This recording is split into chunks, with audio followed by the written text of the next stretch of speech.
আপনাদের কি ছোটবেলার সে বহুল ব্যবহৃত কথাটি মনে আছে? দুই মাথায় টাক লাগলে সঙ্গে সঙ্গে আবার টাক দিতে হতো, না হলে নাকি মাথায় শিং উঠবে। ছোটবেলায় আমরা অনেকেই টাক লাগতেই আবারও টাক দিতাম, তাই না? আমাদের মনে হতো দুজনের মাথায় বাড়ি খাওয়া মানেই ভয়ঙ্কর পরিণতি। তখন এসব ছিল নিছক ভয় দেখানোর গল্প, কিন্তু এবার জন্য সেটাই বাস্তব হলো। বাস্তবে এক ব্যক্তির মাথায় গজিয়েছে শিং। অবাক লাগলেও সত্যি, যদিও এই শিং ওঠার পেছনে আছে ভিন্ন এক গল্প, যা চিকিৎসা বিজ্ঞানের সাথে সম্পৃক্ত।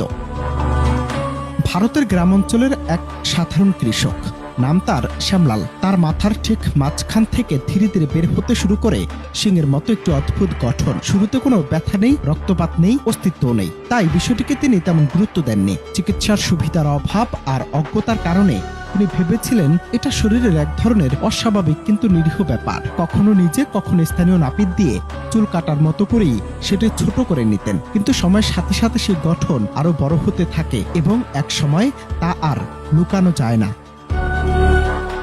দৈনন্দিন জীবন এবং সামাজিক পরিবেশে অস্বস্তি বাড়তে থাকায় শেষ পর্যন্ত শ্যামলাল চিকিৎসকের শরণাপন্ন হন।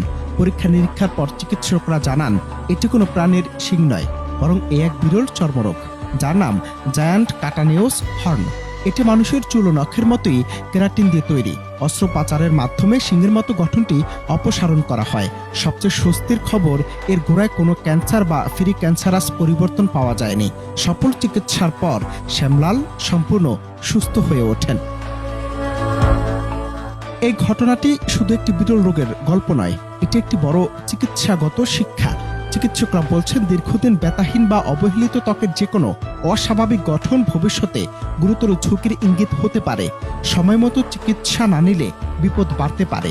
বিরলতা ও শিক্ষামূল্য থাকার কারণে শ্যামলালের এই ঘটনা জায়গা করে নেয় আন্তর্জাতিক মেডিকেল জার্নালে। শৈশবের মিথ সত্যি হয়নি ঠিকই, কিন্তু এই ঘটনা আমাদের মনে করিয়ে দেয় শরীরের ছোট পরিবর্তনকেও কখনো অবহেলা করা উচিত নয়।